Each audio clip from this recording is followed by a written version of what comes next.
Let's kick off today's Friday show with a little bit of excititude. I love working here. They chose to do this show for all the best reasons. Because I think they're very, very funny. Hilarious, witty, and inspired. A very great show. The whole concept of global warming, just another left-wing conspiracy theory inflamed by the lamestream media, an effort to make us all drive hybrid cars that are too small to accommodate a gun rack in the rear window. ESPN has a liberal bias and it intrudes into their programming. ESPN has, moved left. If you're not liberal, do not stray from sports. Hi, everybody, and welcome to NSS. This is the Reynolds Report.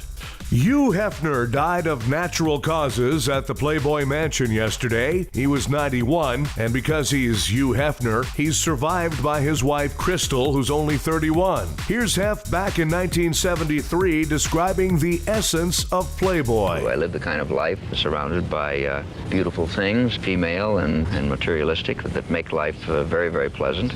But I consider myself lucky, not because they are the projections of other people's fantasies, but because they're the projections of my own. Now, the real essence of Playboy was trying to put not just sex, but the whole notion of play and pleasure back into the American concept of living.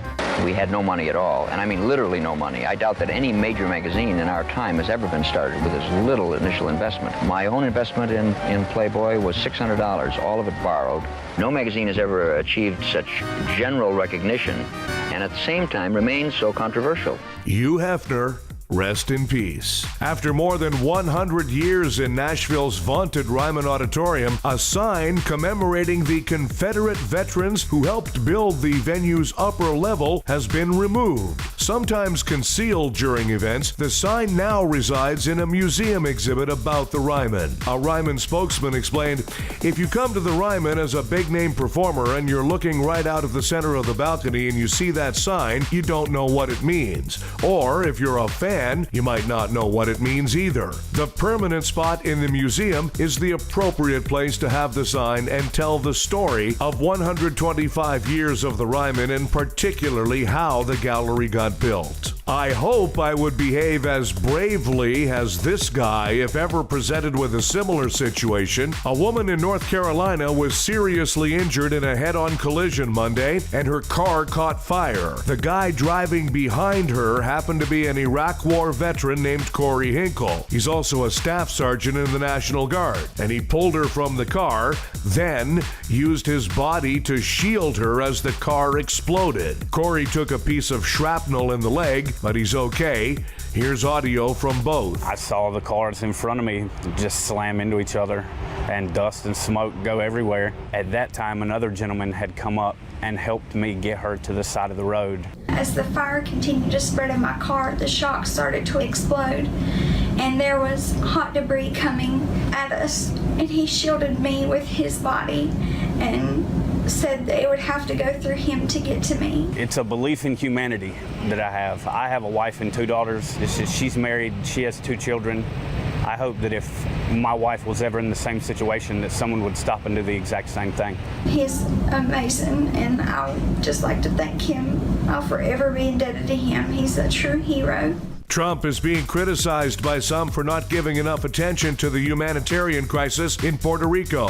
"Welcome to my world," replied Tiffany Trump. Jared Kushner is registered to vote in New York as a female. Guess he was part of a different transition team. Health experts say that sexually transmitted diseases are now completely out of control in the U.S. So much so that the #1 leisure activity is now Netflix and chill and scratch. A woman in Florida was arrested after she kept driving around in circles on the front lawn of her son-in-law, trying to run him over because he had revealed their affair to her daughter, his wife. How is it possible that these people don't have their own reality show? They announced the Latin Grammys yesterday. The 2 contenders for Song of the Year are Despacito and the other song that will lose to Despacito.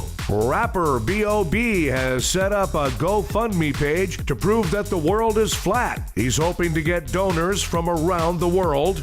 Well, maybe not around the world, but you catch my drift. A Sri Lankan man has been arrested in India for trying to smuggle $30,000 worth of gold and jewelry inside his rectum. His lawyer says he'll walk, but his doctor's not so sure. Time for Nobody Gives a F***. An Arizona man notorious for posting fake news articles during the election was found dead. Or was he? Hey, fake news. Nobody gives a f***. With Khloe's pregnancy, there are now 3 Kardashians expecting kids. This is bad for the environment. At this rate, scientists say that in just 1 generation, the Earth will completely run out of silicone. Hey, Kardashians, nobody gives a f***. And Steven Seagal says he's disgusted by the NFL anthem protests. Well, at least he knows now how I felt after buying his blues album. Hey, Seagal, nobody gives a f***. Thanks, everybody. We have a new episode of the Reynolds Report for you every weekday. Be sure to check out NSS Live, starring Frank D'Angelo and his celebrity panel of guests, including the legendary Phil Esposito. Tuesdays and Thursdays. NSS Live.